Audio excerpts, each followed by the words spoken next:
BRS అధినేత ప్రతిపక్ష నాయకుడు కేసీఆర్ పై ఘాటు విమర్శలు చేసిన ముఖ్యమంత్రి రేవంత్ రెడ్డిపై సర్వత్రా విమర్శలు చెలరేగుతున్నాయి. ఈ అంశానికి సంబంధించి బీఆర్ఎస్ నాయకులు ముఖ్యమంత్రిపై నిప్పులు చెరుగుతూ మాటల దాడికి దిగుతున్నారు. ఈ నేపథ్యంలోనే తాజాగా బీఆర్ఎస్ సీనియర్ నాయకుడు చెన్నూరు మాజీ శాసనసభ్యుడు బాల్కా సుమన్ రేవంత్ రెడ్డిపై రెచ్చిపోయారు.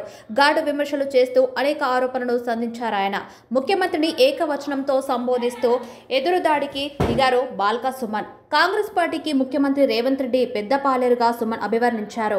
మంచిర్యాల నియోజకవర్గం సమీక్షా సమావేశంలో ఈ ఘటన చోటు చేసుకుంది. కేసీఆర్ పై విమర్శలు చేసిన రేవంత్ రెడ్డి అంశాన్ని బాల్కా సుమన్ ప్రస్తావించారు. ఎన్నో ఏళ్ల పాటు పోరాడి ప్రత్యేక తెలంగాణ రాష్ట్రాన్ని సాధించిన కేసీఆర్ ను రేవంత్ రెడ్డి రండగా చెప్పడాన్ని తప్పుపట్టారు సుమన్. రేవంత్ రెడ్డిని చెప్పు తీసుకుని కొడతానంటూ బాల్కా సుమన్ హెచ్చరించారు. అసభ్య పదజాలంలో విరుచుకుపడ్డారు. తమకు సంస్కారం అడ్డుగా వస్తుందని వ్యాఖ్యానించారు. రేవంత్ రెడ్డి ఖబర్దారంటూ సవాల్ విసిరారు. తమ ప్రభుత్వం లేకపోయినా సరే కేసీఆర్ జోలికి వస్తే తొక్కి పడేస్తామంటూ హెచ్చరించారు.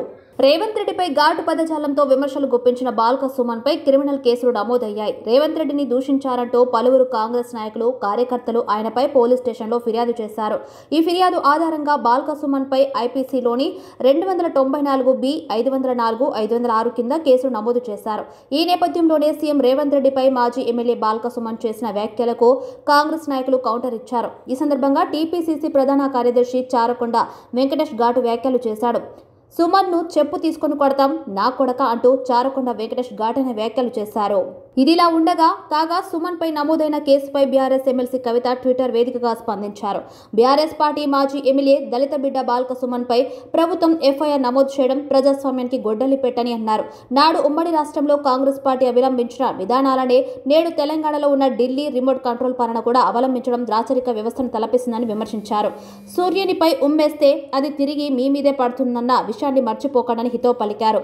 కాంగ్రెస్ పార్టీ మెడలు వంచి తెలంగాణ రాష్ట్రాన్ని సాధించిన కేసీఆర్ పై సీఎం రేవంత్ రెడ్డి అసభ్య పదజాలాన్ని ప్రయోగించినందుకు ముందుగా సీఎంపై పోలీసులు వెంటనే కేసు నమోదు చేయాలని డిమాండ్ చేశారు ఆమె.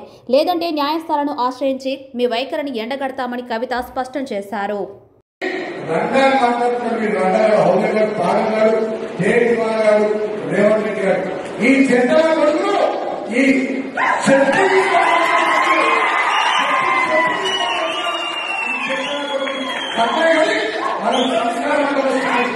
మనకు సంస్కారం వస్తుంది.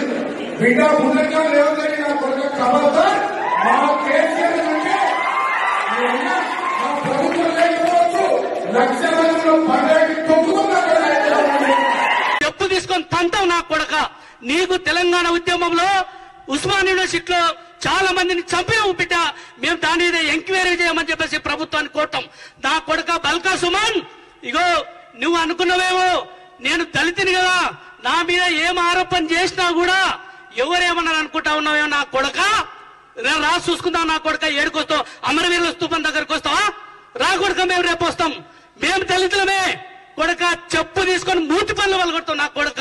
ముఖ్యమంత్రి రేవంత్ రెడ్డి గారి మీద మాట్లాడితే నా కొడక ఏం లేదు. ఇంకా నువ్వు గతంలో అమ్మాయిలతో ఎక్కడ తిరిగినావు, ఏడ తిరిగినావు? అమ్మాయిలంతా కూడా ఆర్ట్స్ కాలేజ్, ఉస్మాన్ యూనివర్సిటీ వేదిక ఆర్ట్స్ కాలేజ్ దగ్గరకు వచ్చి ప్రెస్ మీట్ పెడతామని ప్లాన్ చేస్తే వాళ్ళను లోపల మేనేజ్ చేసి ప్రెస్ మీట్ పెట్టకుండా చేసినావు నా కొడక. నీ గురించి తెలియదారా ఎంతమంది అమ్మాయిల మాన ప్రాణాలను దోసినావు? తెలంగాణ ఉద్యమంలో నీ కథ తెలియదా నా కొడక? ఈ రోజు బల్పెక్కి ఈ రోజు మాట్లాడుతా ఉన్నావు. చెప్పు తీసుకొని కొత్తాం నా కొడక. రేవంత్ రెడ్డి గారు ముఖ్యమంత్రి మాట్లాడితే ఏమనుకుంటున్నావు? ఈ రోజు మేమంతా పున్న కైలాస్ నేత కూడా ఉద్యమకారుడే. మేమంతా ఉద్యమకారులమే నా కొడక. ఈ రోజు తెలంగాణ ఇచ్చినటువంటి తల్లి సోనియా గాంధీ ఈ రోజు తెలంగాణ ఇస్తే, ఈ రోజు ప్రజలందరూ ఈ రోజు కాంగ్రెస్ పార్టీకి మ్యాండేటర్ ఇస్తే నా కొడక పిచ్చిలేసి మాట్లాడుతా ఉన్నావు. రేవంత్ రెడ్డి గారి మీద చెప్పు చూపిస్తావా నా కొడక? ఈ చెప్పు తీసుకొని ఎడమకాలు చెప్పు తీసుకొని తంతం నిన్ను నీ పార్టీని బొందబెడతామని చెప్పేసి ఈ సందర్భంగా కాంగ్రెస్ పార్టీ కార్యకర్తగా మేము చెప్తా ఉన్నాం నా కొడక. చూద్దాం రాయంగా. మేమంతా రేపు అమరవీరుల స్తూపం దగ్గరికి వస్తున్నాం. రాకు నా కొడక. అమరవీరుల స్తూపం దగ్గరికి వస్తాం. అమరవీరుల స్తూపం దగ్గరకు వచ్చి నీవెంతనో నీ బలం ఎంతనో దా చూసుకుందామని చెప్పేసి ఈ సందర్భంగా హెచ్చరిస్తా ఉన్నాం.